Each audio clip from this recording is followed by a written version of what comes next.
பல விவசாயம் வரும்போது நம்ம வைக்கக்கூடிய பெரும்பாலான கன்றுகள் வந்து ஒட்டு கன்றுகள் தான். இந்த மாதிரி விதை செடியில எந்த ரகமோ, இப்ப இது வந்து ஒரு வியட்நாம் சூப்பர் இல்ல மலேசியன் எந்த ஒரு பலா ரகமோ அந்த பலா ரகத்தை தான் ஒட்டு கட்டுவாங்க. சரி. அப்ப இந்த ஒட்டுங்கிறது பெரும்பாலும் பல விவசாயிகள் என்ன செஞ்சிடறாங்க அப்படின்னா மண்ணுக்குள்ள வச்சு மூடிடுறாங்க. தயவு செய்து அப்படி பண்ணாதீங்க, அது தவறான அணுகுமுறை.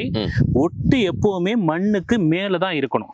பெரும்பாலும் என்ன பண்ணிடுறாங்க அப்படின்னா இதுல இருந்து விதை செடிகள் முளைக்க கூடாது அப்படிங்கறத ஒண்ணு யோசிச்சுட்டோ இல்ல வேற ஒரு காரணத்தினால ஒட்டை வந்து உள்ள வச்சு மண்ணு வச்சு மூடிடுறாங்க.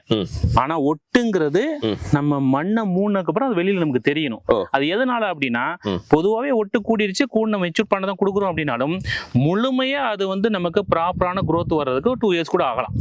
அதனால அது மண்ணுக்கு மேலதான் இருக்கணும் ஒண்ணு. இன்னொன்னு, நீ மண்ணுக்கு மேல வைக்கும் போதுதான் விதை செடிகள் வளர்ந்து வரதை உங்களால ஈஸியா ஐடென்டிஃபை பண்ண முடியும். ஏன்னா சில இடங்கள் என்ன பண்ணுவாங்க அப்படின்னா ஒட்டை விட்டுட்டு கீழே இருக்க விதை செடியை வளர்க்க வச்சிருவாங்க.